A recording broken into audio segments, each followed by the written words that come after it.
The state of dissatisfaction, lack of sense of fulfillment, discontentment, even resentment in marriages today may seem to be increasing, but I don't believe that it is in fact increasing. I believe that these situations have been the same for centuries.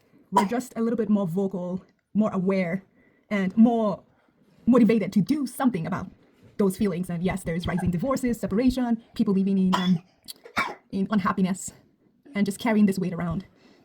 You see, the problem, I believe, comes from comes from the origin. And we have not addressed the source of the problem. And even though we've been aware of this problem for a while now, we're still finding it difficult to get to the root of the problem.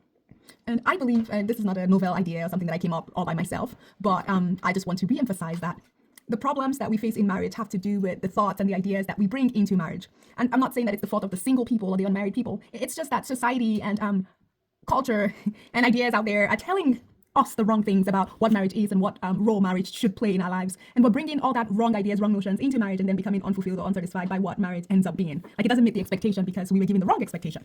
So let's look at this from a different perspective. Single unmarried people come into marriage wanting to be loved in a certain way, seeking for someone to love them the way they want to be loved. So there's a love problem.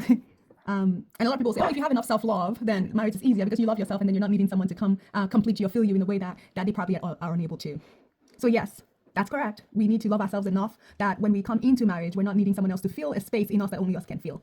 But all that being said, we still come into marriages needing to be loved in a particular way. And our spouses also come into marriage needing to be loved or having needs that need to be met as a proclamation or a declaration or an expression of what that love is. So if we don't know, I know what I want, you know what you want, we come into this space and we're both disappointed because I'm not getting what I want, you're not getting what I want. And we don't even know how to fully communicate exactly what we want and how we want you to express that. So there's a disconnect, there's a communication problem. And it's sad, a lot of people would say, oh yeah, you guys can just talk about it and you can just tell me how you want me to love you and I can just tell you how I want you to love me and that fixes the problem, but it doesn't. Because a lot of us do not actually know how we want to be loved. So it's impossible to tell people how you want them to love you when you don't even know how you want to be loved. And that doesn't mean you don't love yourself, but it means that you will not be fully loved the way that you need to be loved. You would say that, oh, this is what I want, and this is what I need. And they will do those things that you said you wanted and needed, and you still will not be content. You still will not find the fulfillment. You still will not find those feelings that you're looking for because you don't know you. You don't know yourself. And society has not given young people the chance, the opportunity, the liberty to come to know themselves before coming into a space of the union of marriage. And until we start giving people the liberty to know themselves, both outside and inside of marriage, we will continue to fail at marriage. So my idea or my solution for this problem is to give people the liberty to get to know themselves, the freedom to come to the full awareness of who they are, their whole identity. Because until they know exactly who they are, they can't know what they want and what needs need to be met. So there's my pitch.